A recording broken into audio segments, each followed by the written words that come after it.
The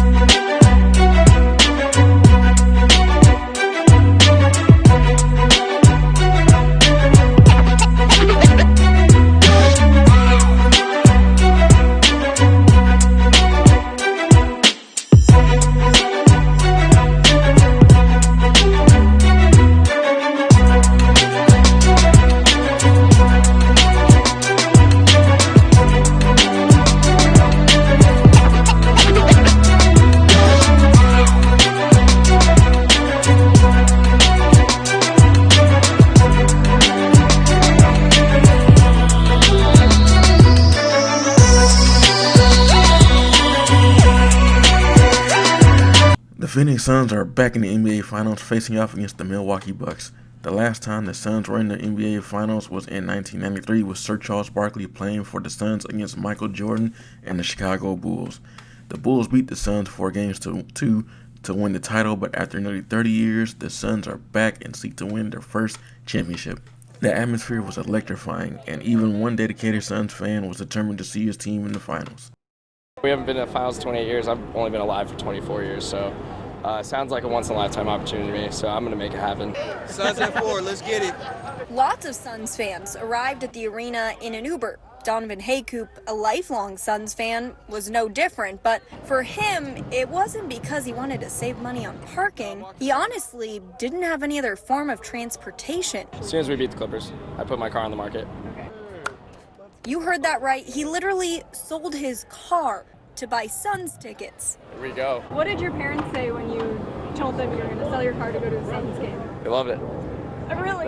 Yeah, surprisingly, I told my mom, I was like, I'm going to sell my car, get finals tickets, and she goes, awesome, you know?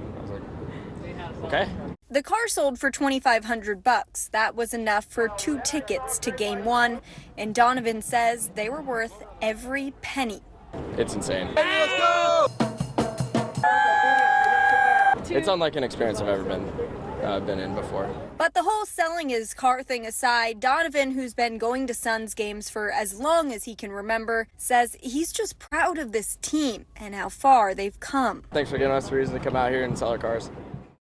On the other side, the Milwaukee Bucks have ended their NBA Finals drought of 47 years as they are back in the finals, having not been since the legend Kareem Abdul-Jabbar helped the Bucks win it in '71 against the Baltimore Bullets.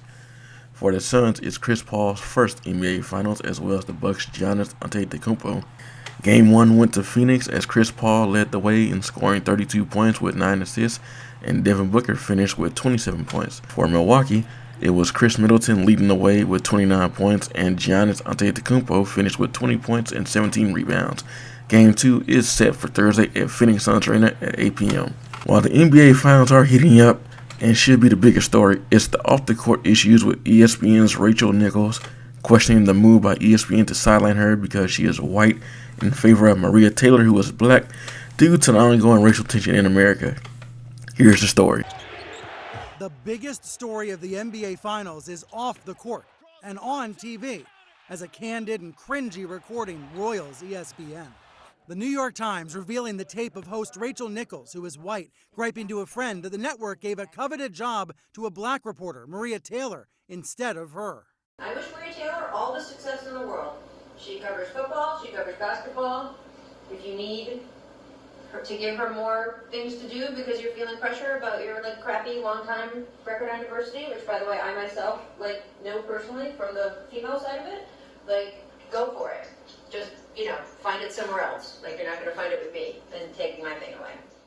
Nichols thought she was speaking privately, but her words were beamed back to ESPN through a camera set up for her live shots. The recording, which she called a spy video, made the rounds inside ESPN last summer, stirring racial tensions amid a nationwide reckoning about racism. This is just a really unfortunate situation. Now it's public, and even the NBA commissioner is weighing in. I think it's particularly unfortunate that 2 women in the industry are pitted against each other. ESPN management is coming under scrutiny. It's a huge mess for ESPN. Fierce ESPN critic Clay Travis, the founder of a conservative sports media company, Outkick, calling Nichols a hypocrite, Many of these super woke white people love the idea of diversity and inclusion as long as their own jobs aren't impacted by that diversity and inclusion push.